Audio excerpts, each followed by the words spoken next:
Hi, everybody. Welcome to Ian and Steve's Travel Industry Pubcast. Obviously, we're not in a pub, but maybe next week we might be able to, Steve. But we have our at-home beers. Cheers. I'd rather have a proper one soon, but you never know, mate. Exactly. So for those who don't know, we are. My name is Ian Brooks, and this is my good friend Steve Endacott. And I think we're known, Steve, as travel industry veterans, is what they call us. Is that right? Old Gix is a better word, but yeah. Yeah, I think I prefer the veterans. So anyway, we're going to have a chat about what's happening in the travel industry at the moment and make some predictions as to what we think is going to happen in the future. So, Steve, starting off, I'm going to ask you, what do you think travel looks like in the post-COVID world? Question: when is the post-COVID world? So, vaccine or no vaccine? Right. Okay. Well, I mean, I'll be interested in your views in both scenarios, but let's not talk about right now. Let's look at sort of winter, the winter season that's coming up, and let's look at summer 21. And maybe we can say what they might look like with or without a vaccine. I think the vaccine's not going to be here for the winter, but if it is here, hopefully it'll be here for the summer. So let's talk about that. I think you're optimistic, but let's talk about that. So where should we start? Winter? Yeah.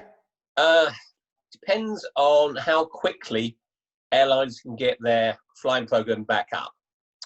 So for summer-only destinations, if they do start flying mid-July, most summer-only destinations will be up and running, and therefore that would lead into strong winter destinations, such as Canaries, example, will carry on flying. If they don't get up in July, they will take longer to get the capacity back up. So simply, the more capacity they get up in summer, the more capacity I have in the winter, is my view. Yeah. Okay. Yeah. No, that makes sense. And do you think they'll all survive? I mean, I'm not sure how many airlines will still be around by next summer or even this winter. No, I think that's a bit pessimistic. If you look at the majors, and let's go through them one at a time. EasyJet, a lot of funding, told us that they can survive lockdown until November if it happened. So if lockdown comes up in July, that is halfway through their scenario, so they should be safe. British Airways, again, good funding in terms of the government, etc. The one that's a question mark is probably Virgin. They're the only one I'm aware of that hasn't got state funding, because the state said you weren't a profitable business before, why should we put more money in? So Virgin are a worry in the UK. Jet2, publicly owned, haven't raised as much money, but I think that's out of choice. So I think they're reasonably stable. So of the UK airlines, and obviously you'd have to semi-include Ryanair into that, I think they're mostly stable, but I can see some international airlines not surviving. Norwegian's a fascinating case. We all thought Norwegian was dead. Yeah. But Norwegian is still here, which is great news. So don't assume and don't count anything out just yet, would be my view. I mean, I used to work for Virgin Atlantic a long time ago, and I don't know whether things have changed. I'm sure they've changed a lot, but when I worked there, it was all about filling the front cabin. The money was made on the business class fares. It was investment bankers going to New York. That's where all the money was, not down the back. So that's what worries me about that airline or the long haul airlines that are reliant on the business travel, because I'm just not sure whether that market will come back in time, because everyone's used to using Zoom, they've made it work. Are investment bankers and business travel going to be like it was before? I'm not sure it is.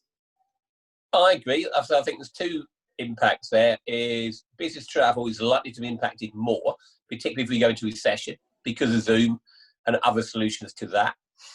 I think the aircraft size is going to change. We've already seen an announcement from the major Qatars and Emirates, etc., that are not flying the 380s because they're too big. Yeah. The jumbos have been grounded. They're too big. So the size of aircraft will come down. That obviously impacts the amount of passengers in each flight. So we'll probably drag it down. I could see the Emirati airlines merging. i.e. Etihad and Emirates. That's been discussed for a long time. Politically difficult. Yeah. It's only an hour between the two hubs, and they've been talking about building a super pod-based connection that could only take 35 minutes underground. So a little bit like the Garrett Express, but between the two. So they did that. Why can't they merge? You'd still have both hubs there, but they just do slightly different things with them. So I think it's going to be an interesting time. The bigger you are, the harder you've been hit by COVID. So therefore, and also you've got debt mountings. So basically, virtually all the major airlines will have large debt mountings for the next 3 to 4 years. So it sounds a really bit weird, and I never normally advise this, but it might be time for somebody to start an airline. You've got aircraft available out there set on the ground. You've got low fuel prices. You've got cabin crew. Most importantly, you've got pilots. And also, very unusually, you've got the ability to get slots. Look at Gatwick. With BA moving out. There's slots available. Never been heard of before. So the world is different. I'm not saying it would be a dominant airline, but I wouldn't be surprised if we saw a start-up airline coming into the marketplace. Steve, now I know you had an exit one of your travel businesses last year, and you've pocketed a nice amount of money. Please don't go and start an airline and throw all that money down the drain. Please, I beg of you. Fortunately, I'm not a billionaire. I've already got to the end destination when you start running an airline. I'm smaller and a billion. Don't worry, I'm safe. Excellent. So what about summer, next summer? What about this summer, Brooksy? Come on. Don't write this summer off. Aren't we chatting about what's going to happen from now on? I'm going on holiday in July. Where are you going to go? I'm going to Ibiza, and I'm on a sailing boat, so a little bit more self-isolated, but I'll probably go anyway. I've had enough of lockdown. I want a holiday. Yeah. So what do you think? I mean, obviously there's lots of talk in the trade press about, bookings are up, they're coming in, they're surging through, etc. People want to travel again, all of that. How anecdotal is that? And how much of that do you think is, how close are we to what would be a normal summer? Obviously we've lost April, May and June, but I mean, is there much to salvage from this summer? Brooksy, when you're coming from nothing, anything is a surge. So we're born optimists. Come on, we're all fed up. We've all been through tough times. So the weekend surge was great news for everybody. I think it divides into people who do want to travel and people who absolutely don't. So people do. If you've been working through COVID for the last 3 months, you probably haven't had a day off, because what's the point? Can't go in there, can't go to the pub, can't do anything. And you've got cash and you're reasonably confident, and I think you'll go on holiday. So you may have booked already and you're going, or you may not have booked and you say, right, I want to go away.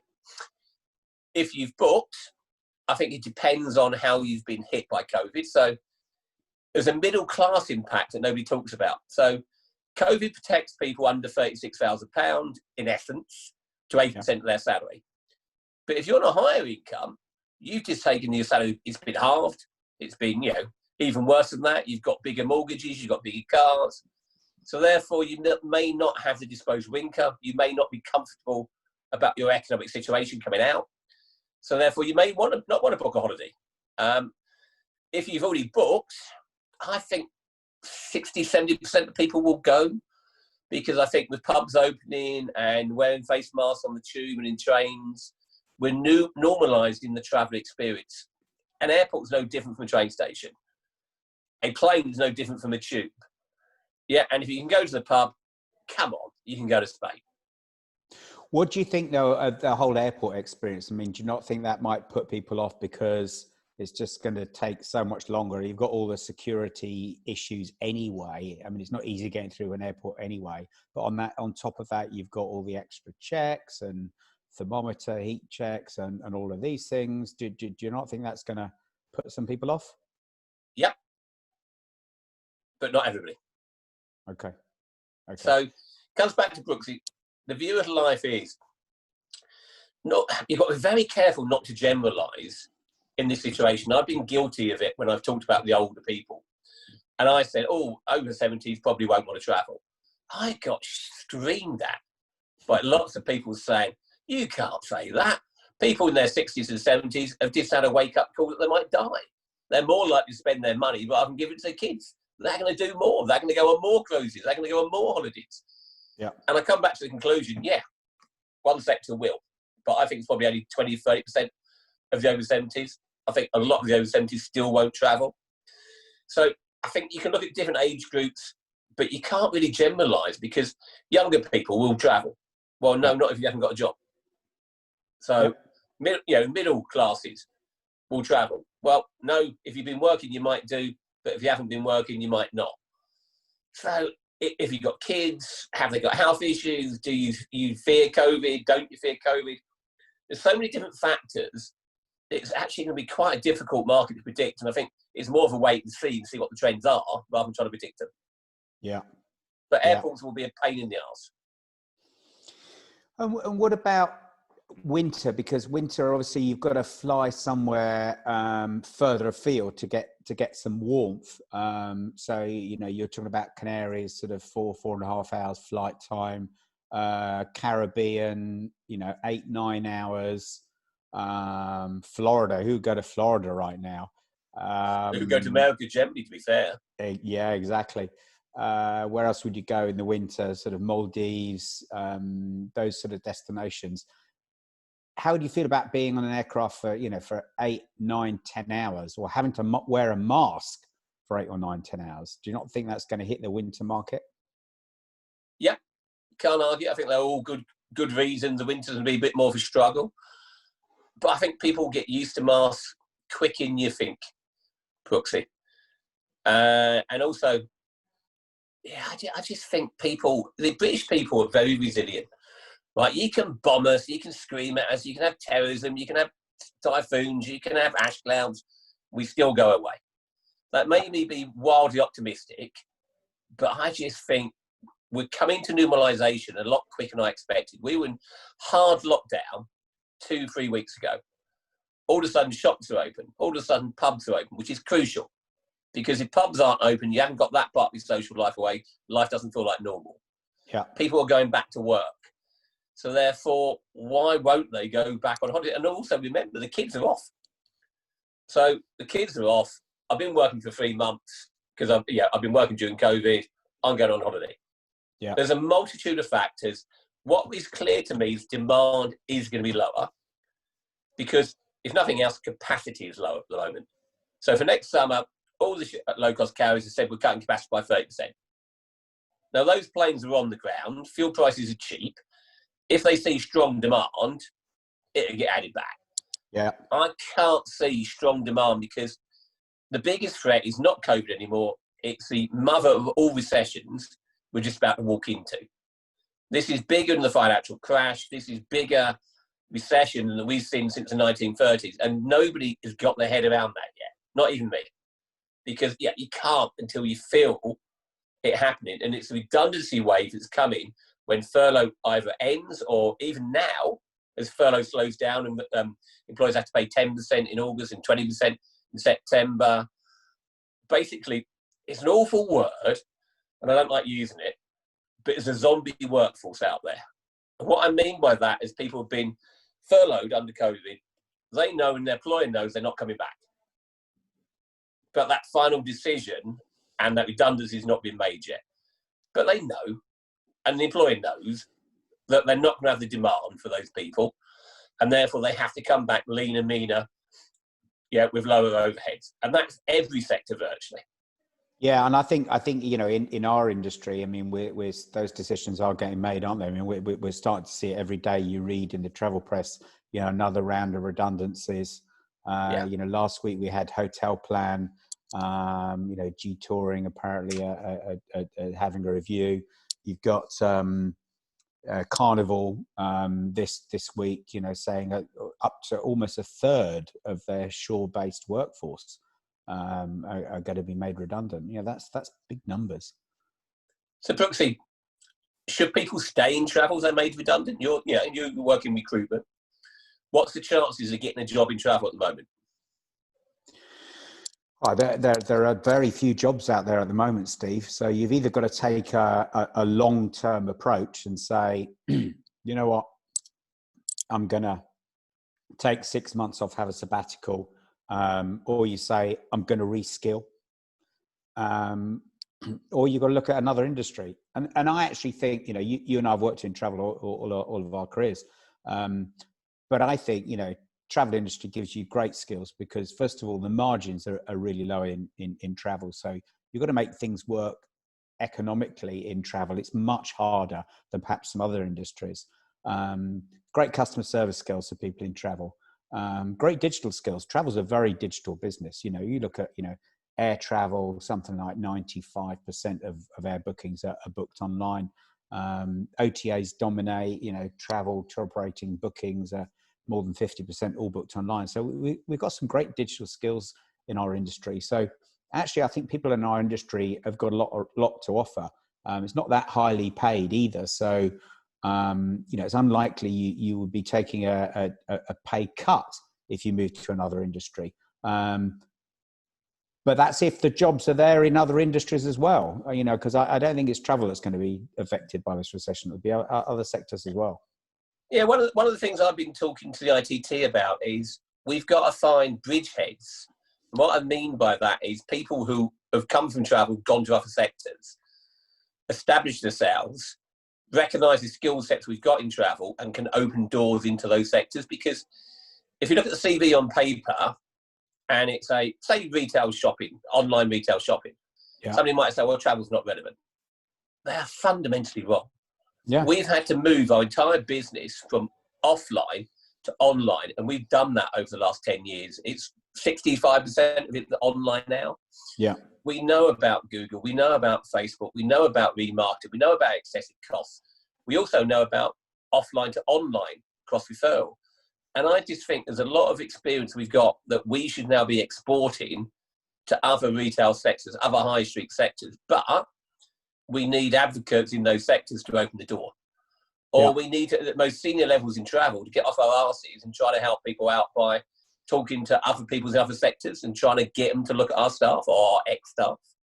So something I know ITT are looking at and saying I'm very keen to look at, because we're in a very lucky position where we can actually help.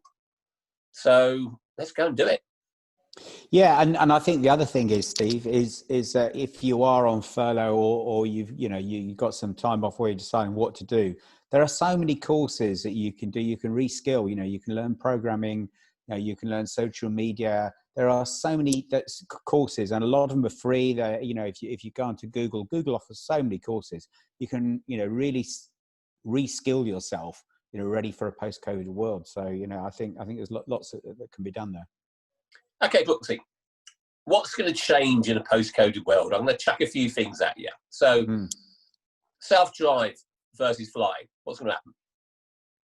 Oh, I mean, obviously, as you say, that there'll be those people who don't feel comfortable going on an aircraft. So they're going to go on a staycation, or they're going to go to France and stay in a gîte or something like that. So those parts of the travel industry are going to do well in the next 12 to 18 months, definitely.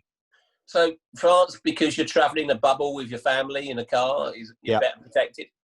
Yeah. Isn't that a bit bullshit? Because as soon as you get there, you go to the pub, you go to the bar, you go to the restaurants. Yeah, but it's all about perception, isn't it? If you think that you're less if you feel comfortable doing it, you'll do it. If you don't feel comfortable, if you're scared by seeing lots of people wearing masks getting on a plane, you won't do it. It's about what you feel comfortable with, isn't it? Sometimes it's not the logic. I agree. So self-catering versus all-inclusive. What's going to happen there? Well, all-inclusive has been on this meteoric rise, hasn't it? I mean, it's the one area of the travel industry that's grown and grown and grown. There's going to be some challenges there, isn't it? Because I mean, you're going to all-inclusive holiday, it's sort of buffet style eating, etc. And it tends to be more mass market. I think all-inclusive is going to take a bit of a dent. I think the shine might come off that market, and as you say, I think self-catering is going to be more popular, where you self-isolate. But there's an economic factor to this as well, isn't there, Steve? Because yeah, we'd all like to stay in a lovely 6-bedroom villa in acres of land and beautiful swimming pool, etc., that no one else is using, but that's not affordable for everybody. So, you know, the reason that all inclusive has been so popular is the quality has improved tremendously, and it's very affordable. So these holidays have got to be affordable, I think. And I think that's the yin and the yang. I think if it wasn't for the recession, I'd be saying all inclusive would decline markedly. Yeah. But because of the recession, I think people will need a budget to go on holiday. Yeah. Yeah. So therefore, that's the counterbalance to it. The only thing that worries me is whether all inclusive will be allowed to go back to buffet. If they're not, it probably pushes up the cost of all inclusive by about 20 to 30%. Because if you've got to employ all these staff to serve food at the tables rather than big volume buffets, it changes the whole dynamics of running a hotel compared to a self-catering.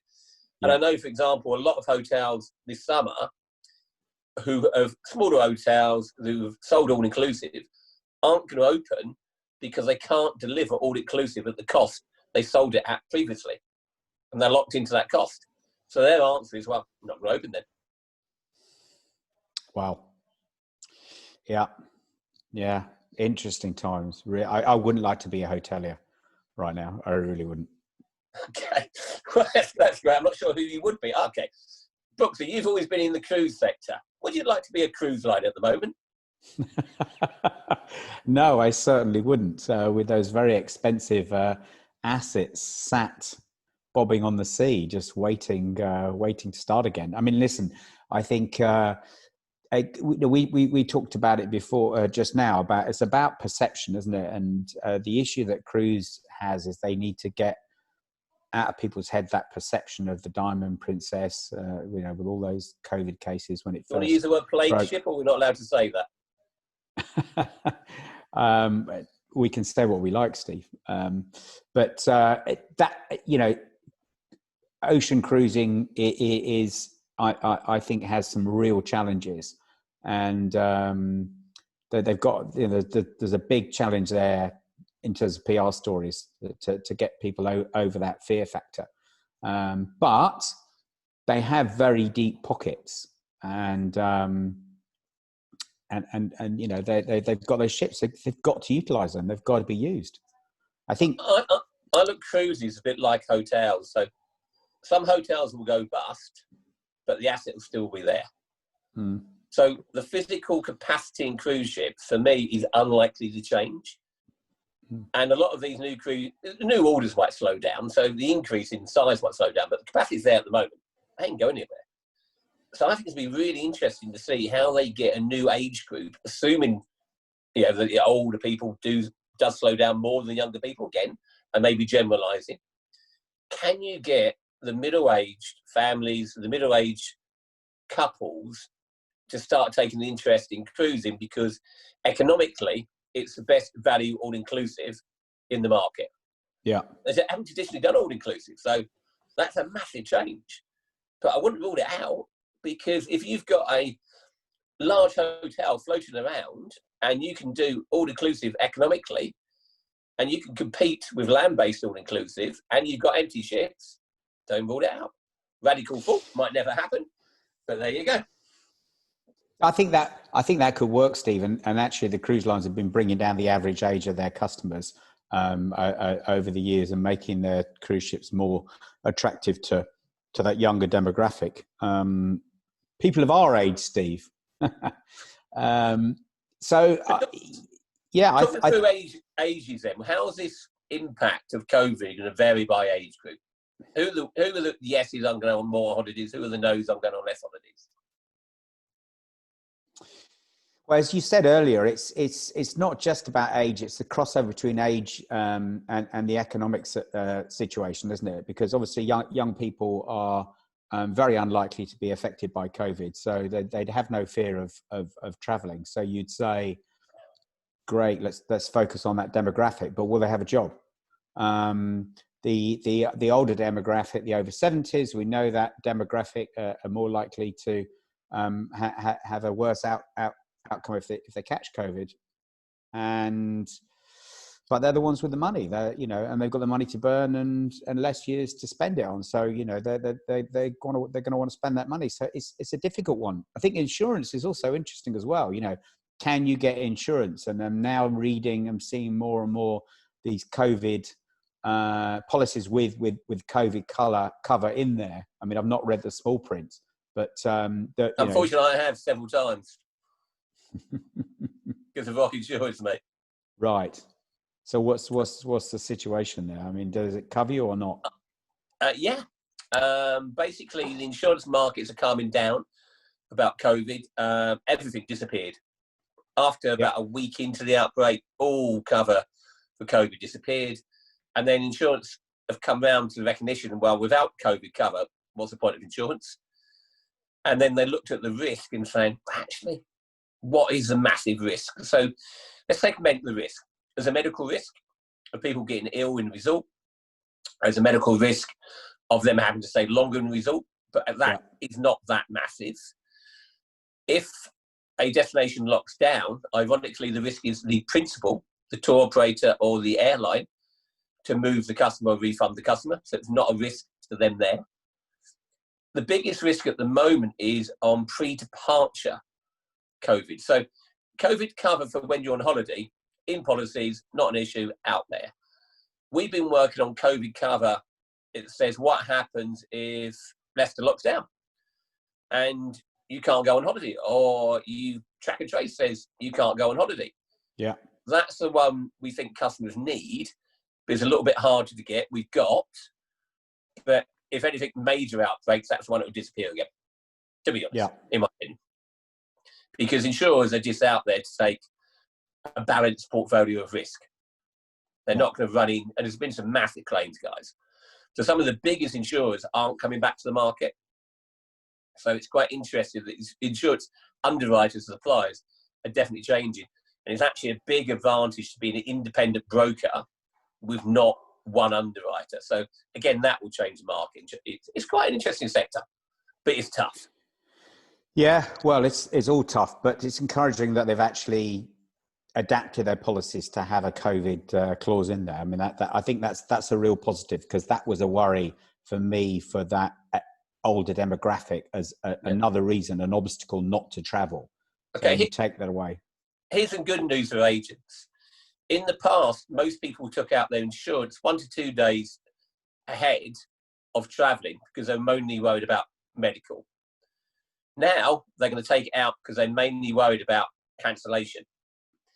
And that brings back the purchase decision back into the time frame of high street travel agents, online travel agents. So I see travel agents selling a lot more insurance because there'll be a lot more demand for insurance at the time you're buying your holiday compared with historically.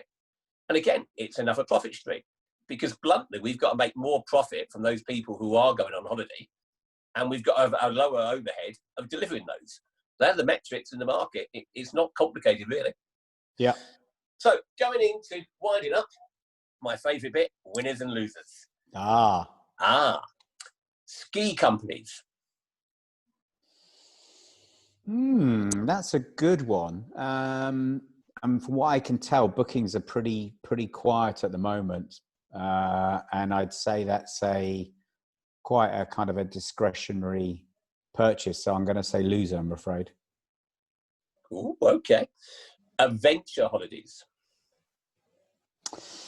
Well, in theory, if you like a bit of adventure, you like a bit of risk, you're not worried about traveling, long haul might be a challenge, I'd say winner. I agree with that one, again, because you're in pods, in essence, bubbles. You tend to do adventure holidays with small groups, 15 people, going up mountains, etc. And the other thing is, I think lockdown gives you a life reset. How many times in life do you stop for 3 months and think about, what am I doing? Do I like my job? Do I like my partner? Fortunately, I do. I should emphasise very quickly.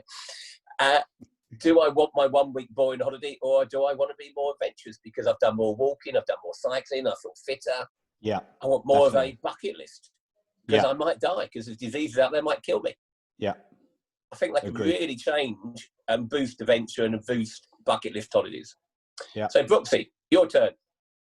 Ask me some Okay. questions. Yeah, no, I've got a few for you here. Escorted touring. Do you mean coaches?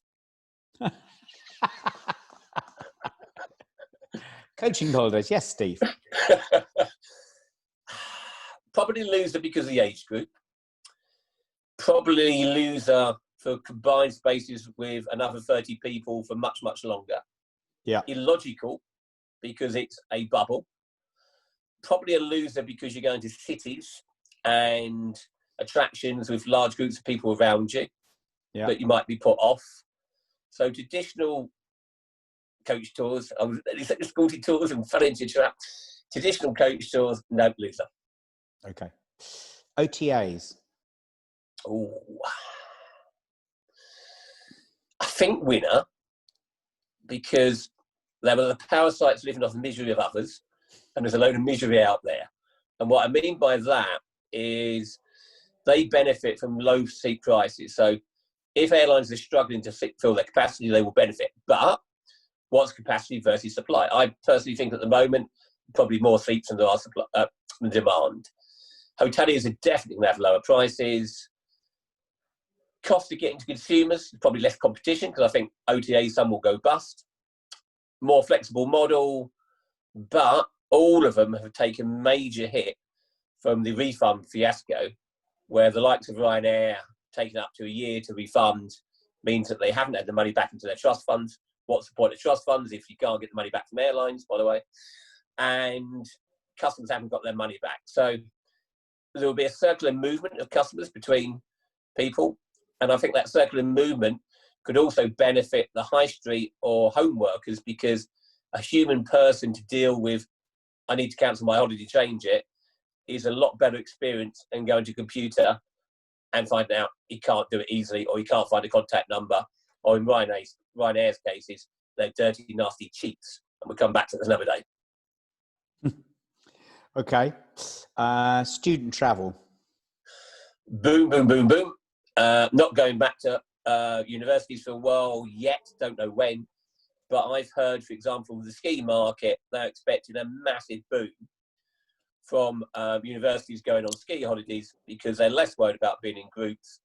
They are more likely to have more time off and be doing more home education for a while. Have they got more money? No, but they've not got less money. So, students, yes, winner. Rail holidays. Not sure. I think loser. I think because at airports and train stations, what's the difference? I think sitting on trains and planes, what's the difference apart from you're on trains for longer? So I don't see why they should benefit over flight travel. Okay. One more, last one, Brooksy. Go on then. No, you're asking me. Oh, I'm asking you. Retail travel. If you're smart like John Hayes and you've got lots of work from the government to do track and trace and 111 or whatever the medical is, you're actually in a good place for the first time ever. You found a counterbalance to travel to fill your shop. Outside of that, I think the damage to the high street, the lockdown's done, is bigger than we expect because more people are moving online shopping. They don't want to go to queues. More retailers are going bust. Less things to do on the high street means there's less passing traffic for a retail travel agent, even though the need for a human being has never been greater. But do you really, in the modern world, need that shop when you've got Zoom appointments, you've got calls, you've got going to see people in their houses? Sorry, I think retail is moving to the home and is a home working model in the future, with some shops still being rated. It's not complete all or nothing. Okay, very good. Hey, our first podcast from home. Let's get back to the pub because 3 pints makes us much more fluid than 1. Agreed. See you